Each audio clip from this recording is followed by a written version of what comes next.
Sa bansang binubuo ng mahigit 7,000 islands, may isang pangarap na unti-unting natutupad. Mula sa malamig na hangin ng Cordillera hanggang sa init ng Zamboanga, sa bawat kanto may kwento, sa bawat ride may panibagong pakikipagsapalaran. Ito ang pinakamahabang ride sa buhay ko. Samahan niyo ako mula Luzon, papuntang Visayas hanggang Mindanao.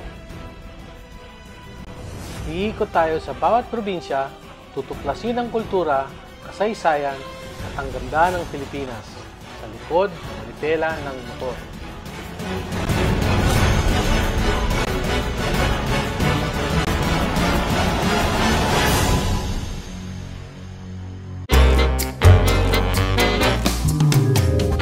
Alis namin mula sa Maynila. Alam na naming mahaba-habang biyahe ito. Around 285 kilometers ang layong papuntang Bolinao, Pangasinan. Pero kung nakamotor ka, ang bawat kilometro may kwento, may tanawin, may adventure. Habang binabagtas namin ang Zambales Road papasok ng Pangasinan via Alaminos, ramdam na agad ang pagbabago ng hangin. Mas presko, mas kalmado, mas payapa. Sa daan, makikita mo yung mga palayan at mga lumang simbahan na tila ba sumasalubong sa iyo pabalik sa kasaysayan. Dito sa Bolinao, hindi lang basta coastal town. Isa ito sa mga pinakamatandang bayan sa Pangasinan. Founded pa noong 1575. Dito mo mararamdaman yung fusion ng Ilocano at Pangasinense culture. Ang mga tao, simple lang ang pamumuhay, pero punong-puno ng kwento at tradisyon.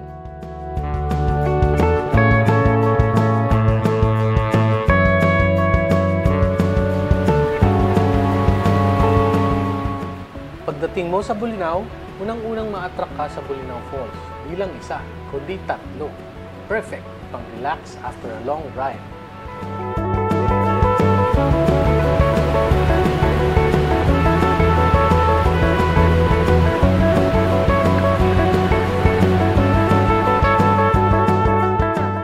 Siyempre, hindi pwedeng palampasin ang Cape Bolinao Lighthouse, isa sa pinakamatandang parola sa bansa.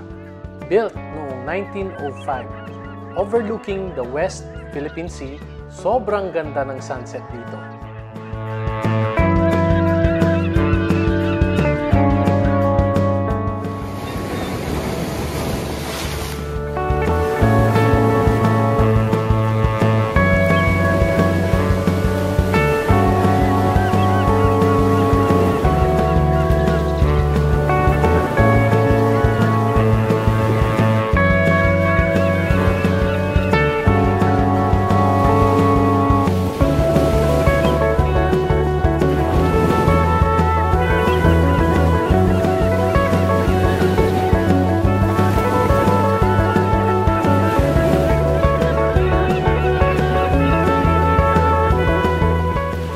Gutom ka na, diretso na sa Sungayan Grill, floating restaurant na may fresh seafood at lutong probinsya habang nagre-relax sa ilog.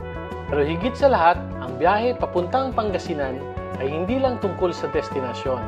It's about the journey, the people you meet, the roads you ride, and the stories you collect along the way.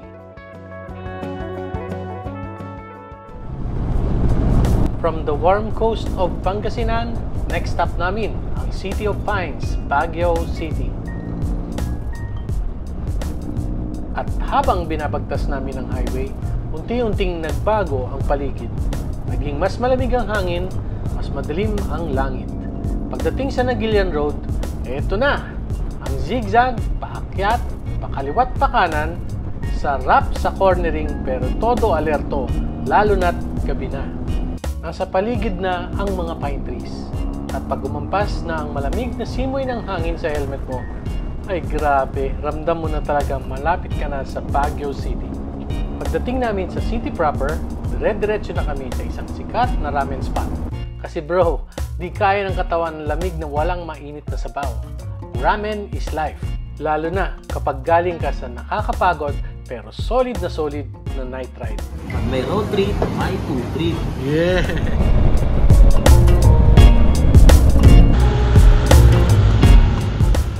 umagahan, diretso agad kami sa Beacon Hill, isa sa mga hidden yet iconic spots dito sa Benguet.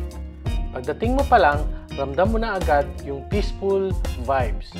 Malawak na green hills, malamig na simoy ng hangin, at yung view overlooking sa mga bundok at kabahayan ng La Trinidad. Perfect spot para magmuni-muni, magpicture, o kahit simpleng tumambay lang habang ninanamnam yung katahimikan. After Beacon Hill, diretso kami sa Strawberry Farm. Siyempre, classic Baguio experience yan. Excited pa naman kami magpitas ng fresh strawberries. Pero sad to say, di pa season, kaya wala masyadong bunga. Malakas ang ulan, makapal ang fog, halos wala na kaming makita sa kalsada. Pero sabi nga, rain or shine, tuloy ang biyahe. Habang paakyat kami, huminto muna kami sa highest point ng Philippine Highway System. Kahit basa at giniginaw, hindi pwedeng palampasin ang photo op sa spot na to. Iconic to para sa mga bawat rider, standing above the clouds. Kahit saglit, ramdam mo yung tagumpay.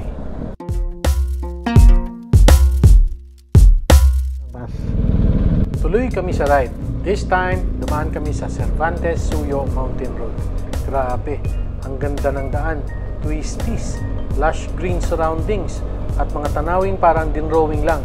Para kang nasa ibang bansa. Pero syempre, ito ay sarili natin. Ilocos Mountain at its finest. Habang palalim ang biyahe, inabutan na naman kami ng dilim. Basang-basa, pagod na rin. Kaya diretsyo na kami sa Vigan City para doon na kami magpalipas ng gabi.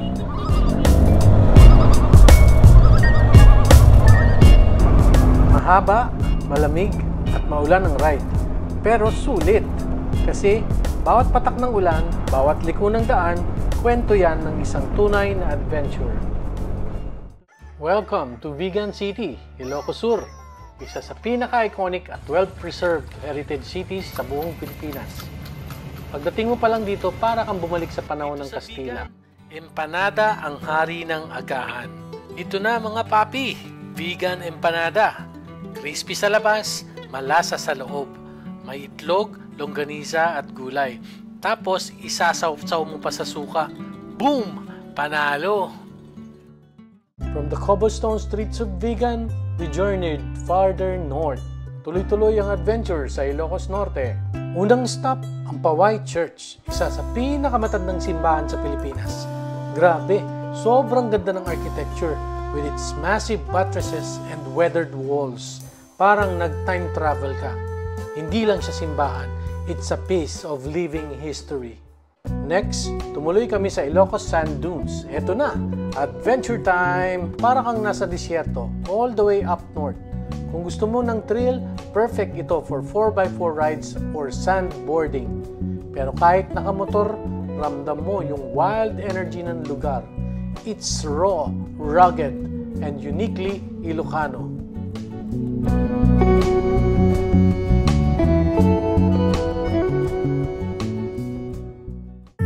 At syempre, ang isa sa pinakasikat na landmarks dito sa Ilocos, the Bangi Windmills. Malalaki, matitibay, at proud na nakatayo sa baybayin. Sila ang simbolo ng malinis na enerhiya at progresibong Ilocos. Standing beneath these giants, mararamdaman mo kung gaano kalawak at kaganda ang Pilipinas.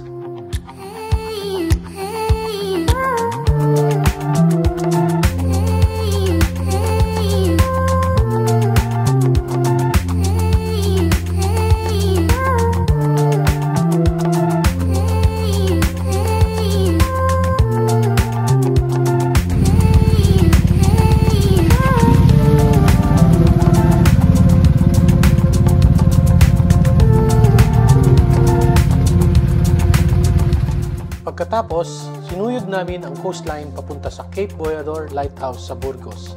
Dating tanod ng mga barko noon, ngayon ay tanaw mo mula rito ang West Philippine Sea. Breathtaking at sobrang serene. Perfect spot for a quick breather habang tinatanaw ang malawak na karagatan.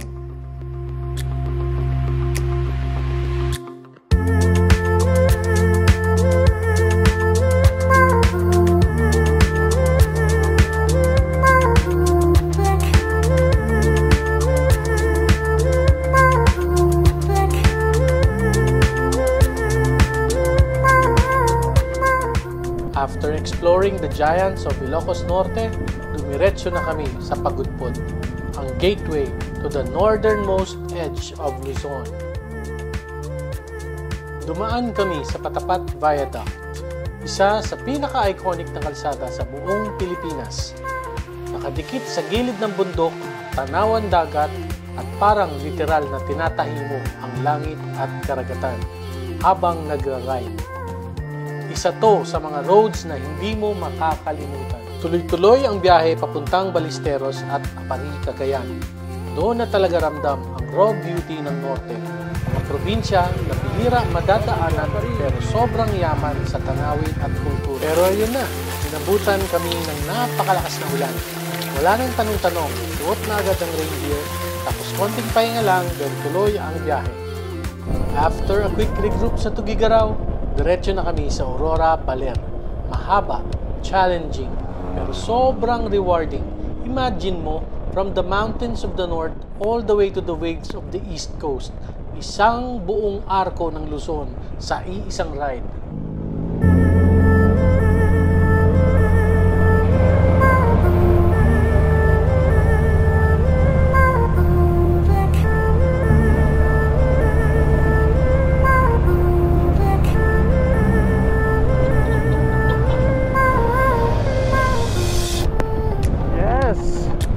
This is Aurora Province.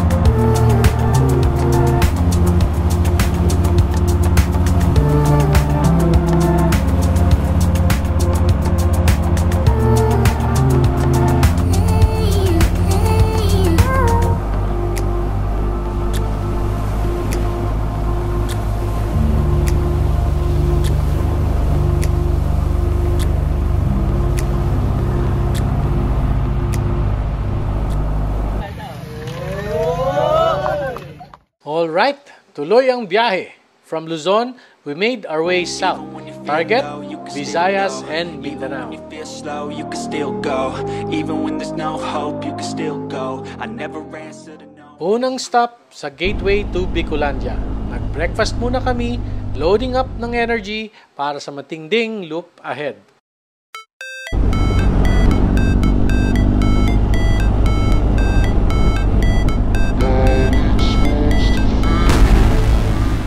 Siyempre, hindi pwedeng palagpasin ang majestic Mayon Volcano. Sobrang ganda, sobrang taas, at napaka-peaceful ng vibes.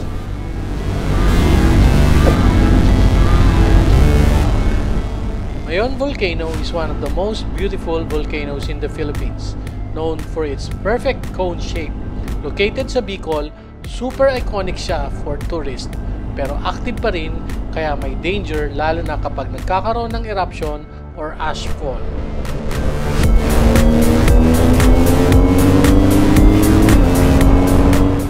After that, diretso na kami sa Sorsogon hanggang makarating sa Matnog Port, gateway to Samar Island.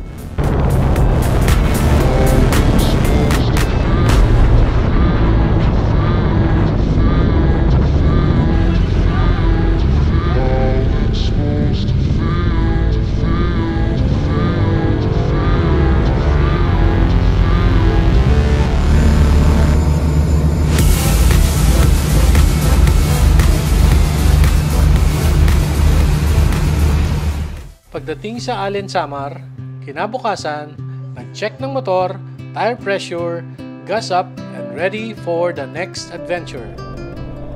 The Eastern Samar route is super scenic and relaxing.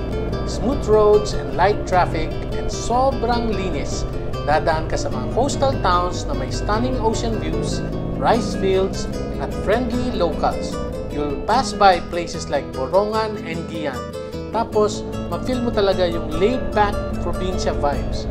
Ang ruta na ito from Allen, Northern Samar all the way to San Juanico Bridge via the Eastern Coastal Road is roughly 400 kilometers. Kung dire-diretso ang biyahe, kaya ito ng 8 to 10 hours. Pero mas maganda kung chill ride para ma-enjoy ang views at food stops. Inabutan kami ng dilim sa San Juanico Bridge. Pero grabe, kahit gabi, sobrang ganda ng tulay. Yung ilaw ng aakit, parang sinasabi ng tulay, tuloy lang, rider. San Juanico Bridge is the longest bridge in the Philippines na nagko-connect sa Leyte at Samar.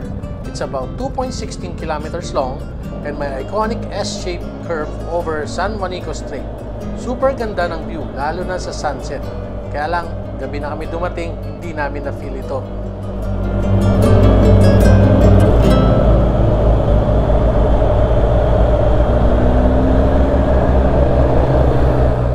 Dito na kami magpapalipas ng gabi sa Tacloban. Then early ride ulit papuntang Liloan bukas. Pero bago kami magpahinga, dumaan muna kami dito sa may Palo Leyte para masilayan ang MacArthur Leyte Landing Memorial National Park. Good morning, Leyte! Maaga kami nagising, makulimlim ang langit. Pero di kami nagpatinag, diretso pa rin kami, biyahe papuntang Liloan Port. Along the way, nadaanan namin ang Agas-Agas Bridge. Isa ito sa mga pinakamataas na tulay sa buong bansa. Napaka-majestic. Alright, good morning. Nandito tayo ngayon sa Agas-Agas Bridge. Dito sa may Leyte. Boss Jun, ano? Welcome. Good morning. Morning. Boss, welcome sa Agas-Agas. Good morning, aga natin dito. Ang ganda rito! Grabe, tingnan mo naman. Ang Agas-Agas Bridge sa Sogod, Southern Leyte ay ang pinakmataas na viaduct sa Pilipinas. Mga 350 meters ang haba at nakataas ng 89 meters sa ibabaw ng bangin. Dinisenyo ito bilang alternatibo sa madalas bumagsak na kalsada pamahaplag Sogod dahil sa landslide. Naitayo noong 2006 at natapos noong 2009 sa tulong ng JICA at DPWH na nagdala rin ng safety features gaya ng slope stabilization para proteksyon laban sa erosion. Bukod sa function, naging tourist spot din ito. May viewing decks, parking area, at mga food kiosk. Perfect siya for road trips. Magagamit bilang safe at mabilisang ruta sa Pan-Philippine Highway tapos mag-stop over ka sa sobrang ganda ng tanawin at konting thrill sa structural marvel. Okay, panibagong ferry ride dito sa Liloan. Kaya lang, sobrang dami ng tao at mahirap makipagsiksikan. Kaya dito kami nagtungo sa Pierdos San Ricardo Port para makasakay ng ferry papunta sa Mindanao.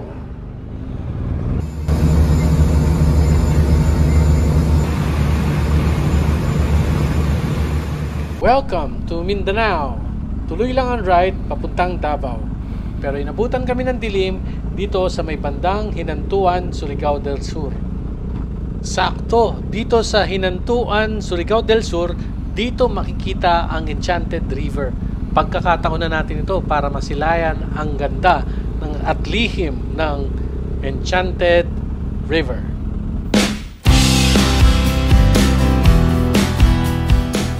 Kinaumagahan, nagaya ang tropa na mag-explore sa mga karatig isla para ma-experience ang ganda ng Hinantuan, Surigao.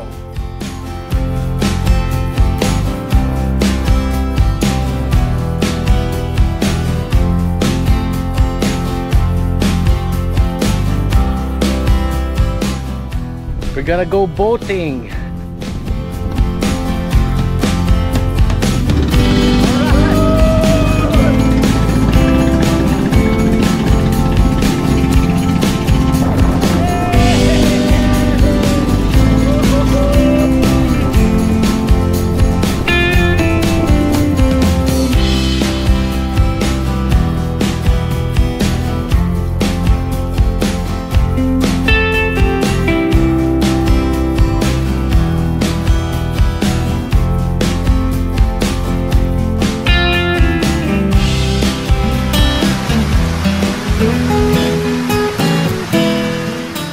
Habang nagre-ready ang tropa para sa next adventure, inabutan kami ng napakalakas na ulan. Pero tuloy ang laban. Nakakita kami ng isang karinderya dito sa along the way. Mainit na sabaw! Perfect na pampainit ng katawan at pampagising ng diwa.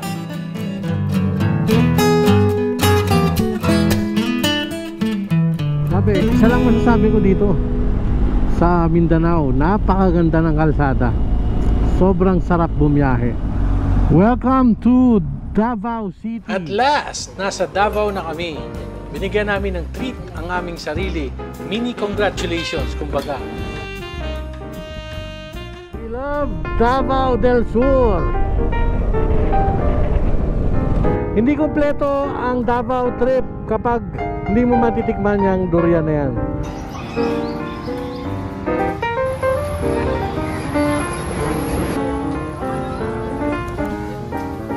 Diretso ko lang. Durian ng Davao. Bango.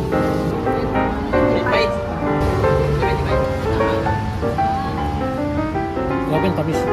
Ito ang tamis. Tuloy-tuloy po kami papuntang Sarangani at General Santos City. Seafood trip na naman to the max! Next stop, SG Farm in South Cotabato. This is a scenic mountain campsite with cool weather, lush gardens, sea of clouds, and panoramic views, perfect for relaxing and unwinding.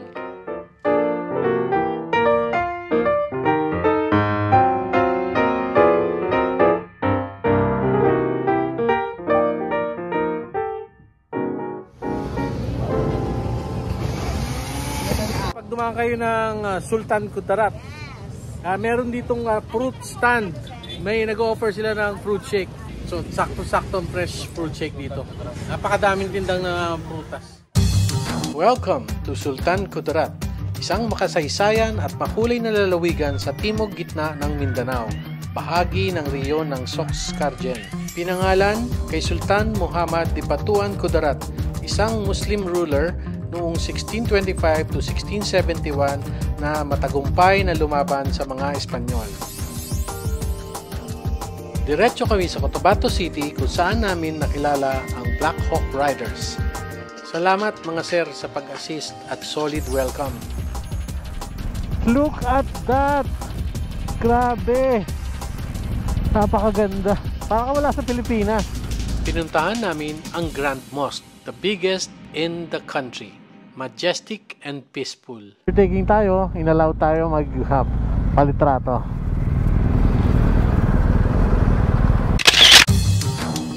From Cotabato, diretso ang biyahe papuntang Maguindanao, Lanao del Sur hanggang Marawi City.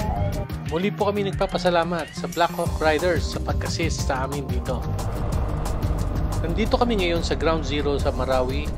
Ito ay dating main battle area, most affected area noong 2017 siege. Halos lahat ng gusali dito, yung iconic urban center ng lungsod, ay 90 to 100% nagiba dahil sa 5 buwang labanan. Pagkatapos ng mahabang biyahe mula Marawi, dumating kami sa Misamis Occidental kung saan kami nagpalipas ng gabi para makapagpahinga at i-recharge ang mga katawan at makina. Kinabukasan, sinimulan namin ang araw sa Asenso Global Garden, isang bagong pasyalan na unti-unting sumisikat dahil sa Instagram-worthy spots, overlooking views at ang relaxing ambience na para bang sinasabing, tuloy lang, pahinga ka muna.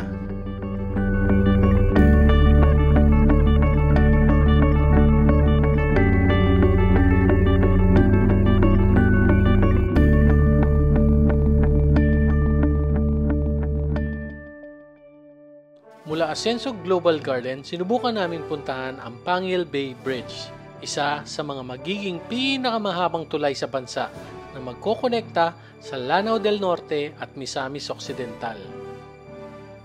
Grabe ang excitement namin. Akala namin operational na, pero pagdating doon, under construction pa pala. Kahit ganon, sulit pa rin ang punta. Nakita namin ang scale at laki ng proyekto, isang simbolo ng progress at pag-asa para sa Mindanao.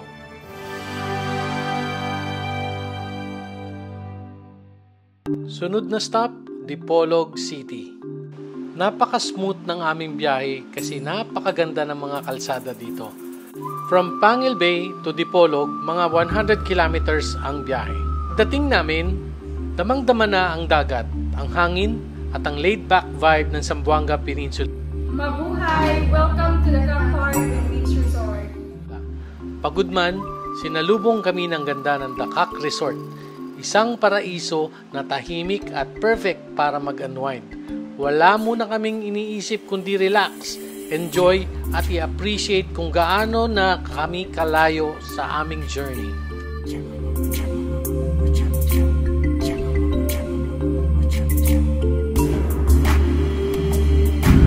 Welcome to Dumaguete City.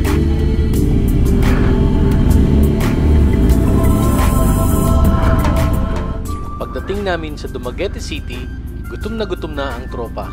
Kaya diretso agad kami sa isang pinakasikat na kainan sa Visayas, ang Sutukil o Sugba, Tula, Hilaw.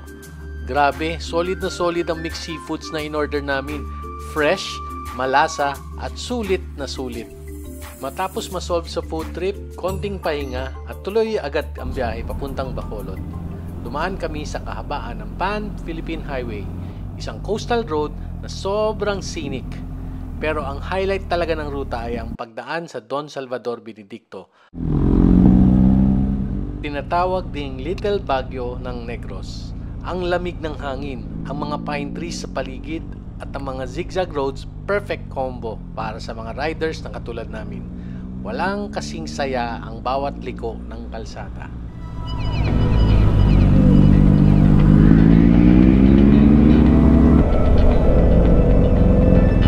Live life to the fullest. Pagdating namin sa Bacolod, sinulit na namin ang oras. Unang destinasyon, The Ruins, ang Taj Mahal ng Negros. Puno ng kasaysayan at kwento ng pagmamahalan. Siyempre, hindi namin palalagpasin ang sikat na Bacolod Chicken Inasal. Juicy, smoky, at sobrang sarap na parang gusto mong mag-extra Okay, rice. bound to Iloilo. Dito tayo sa may Port of Bacolod. Sobrang init, tirik na tirik ang araw. 36 degrees ang klima natin today. Sobrang init. So reminder, always hydrate. Yung mga loopers dyan, huwag ipilit. Magpahinga every an hour as much as possible. 2 hours pwede rin. Ito ang barko natin ngayon for today. See you Iloilo. Goodbye Bacolod. Palubog na ang araw nung dumating kami sa Iloilo City. Nasilayan namin ang napakagandang sunset dito habang bumabiyahe. Sa Iloilo na kami magpapalipas ng gabi. Pero bago ang lahat, magfo-food trip muna tayo para matikman natin ang Ilonggo dishes. Dito sa Tatoy's Iloilo, masarap, affordable at sulit. Kinabukasan, maaga kami nag-prepare kasi ang plano namin magpo-brunch kami sa seafood capital sa Capiz. Pag may road trip, may food trip.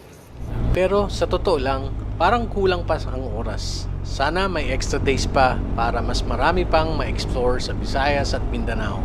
Pero sabi nga namin, bitin para may reason bumalik.